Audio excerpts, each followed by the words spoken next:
दोस्तों राम राम। राष्ट्रीय मीणा महासभा महाराष्ट्र के अध्यक्ष रहे स्वर्गीय शंकर सिंह खोखर जी के पुत्र श्री नागेंद्र सिंह खोखर जी, जो अपने पिताश्री के साथ समाज की गतिविधियों में हिस्सा लेने के लिए महाराष्ट्र, राजस्थान, मध्य प्रदेश, हरियाणा तथा उत्तर प्रदेश में जाया करते थे।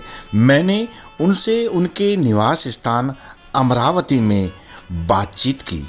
आइए सुनते हैं श्री नागेंद्र सिंह खोखर जी की बातचीत के वे अंश। भाई साहब नमस्कार।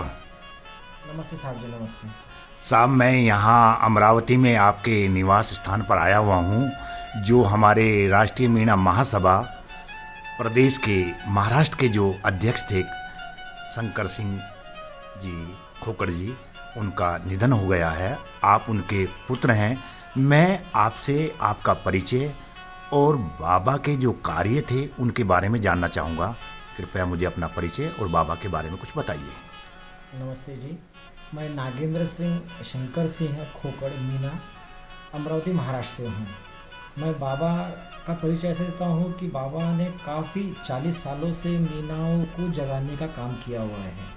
वे हरदम डिवोटेड थे, मीनाओं के बारे में काफ़ी डिवोटेड थे और उनके खून में मीनाओं का संगठन और उन्हें आगे बढ़ाने के लिए काफ़ी वो मेहनत करते थे।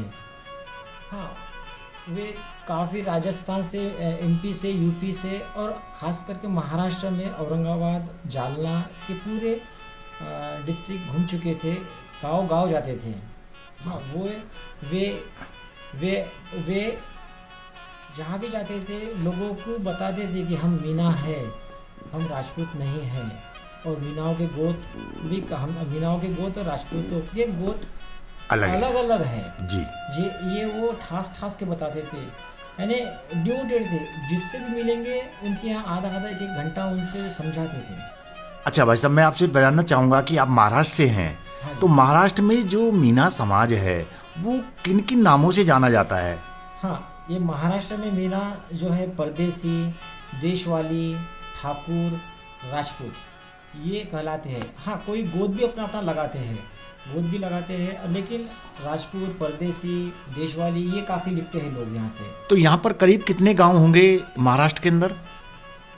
गांव तो काफ़ी है, जैसे औरंगाबाद डिस्ट्रिक्ट काफ़ी आजू बाजू का काफ़ी गांव है। हाँ। जालना में भी काफ़ी है, 40 गांव। मतलब कुल कितने जिले होंगे करीब ऐसे? जिले में 8 से 10 जिलों में ये फैला हुआ है, फैले हुए, लेकिन 4 से 5 जिलों में ये बहुत ज़्यादा है, संख्या में काफ़ी हाँ, है। जैसे हमारा खोखर का खामगांव है, ये जालना के पास ही है, वहाँ से पूरा खोखर तो वहीं बाड़ियों में है। अमरावती के आसपास कितना यहाँ भी? अमरावती के आसपास जैसा 8-10 गांव है जहाँ पे जो मीना समाज अपना जो राजपूत कहलाता है या ठाकुर परदेसी कहलाता है, वो आजू बाजू के देहातों में है। वो वे एक सिंदोड़ा है, कुर्रा है, अमरावती के बाजू में जी।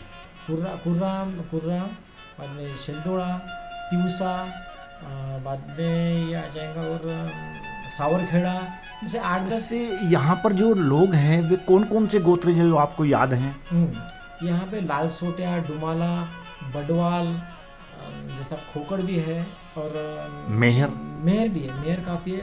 चुकेला, जैसा चुमड़े और चुकेला एक ही है। हाँ। वे भी काफ़ी है यहाँ पर।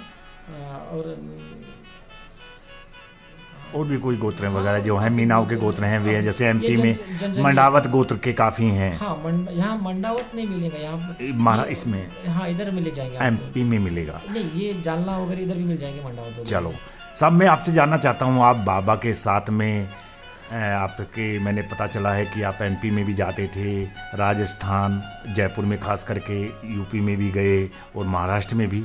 तो आप समाज के बारे में काफ़ी लोगों से संपर्क में होंगे।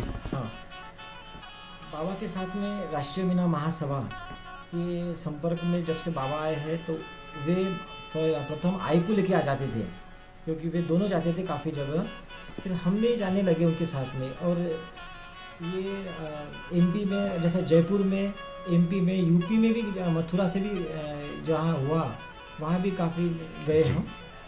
आप एक समाज सेवक जो स्वर्गीय श्री शंकर सिंह खोखर जी थे, एक महान, यानी कि मैं कहूँगा उनको कि समाज सेवक थे, जिन्होंने महाराष्ट्र में मीणा समाज को एकजुट किया। आप अपने समाज को, जो कि देश के अंदर अलग अलग राज्यों में फैले हुए हैं, उनको क्या संदेश देना चाहोगे?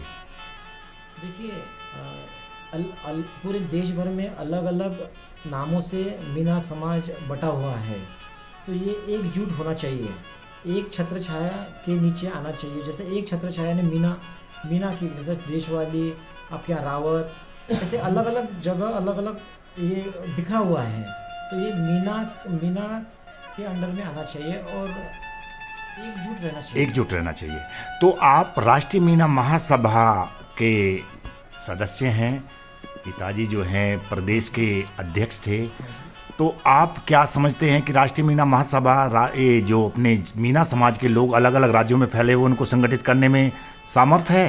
हाँ, समर्थ है, क्योंकि ये काफ़ी राष्ट्रीय मीना महासभा ये काफ़ी पुरानी संगठन है और स्वर्गीय भंवरलाल जी मीना साहब के अंडर में काफ़ी मैंने जड़ें फैलाई हुई है।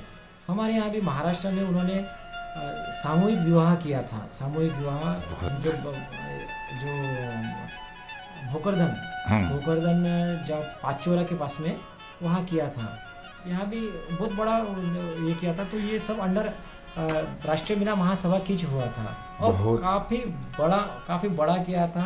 और हम धन्यवाद देते हैं राष्ट्रीय मीना महासभा को कि जिन्होंने बाबा उनके साथ रह के मीना की नाड़ यहाँ महाराष्ट्र में खोज निकाले और उनको संगठित किया। किया। बहुत अच्छा भाई साहब, मैंने आपसे बात की और आपने अपने विचार बिल्कुल सही समाज के बारे में रखे और आपने ये चाहा कि हमारा समाज कहीं पर भी रहे, कहीं पर भी हिंदुस्तान के हिस्से में है, उनके जो कुछ भी नाम से जाने जाते हों उन्हें संगठित रहना चाहिए और ये काम राष्ट्रीय मीना महासभा अच्छी तरीके से कर सकती है।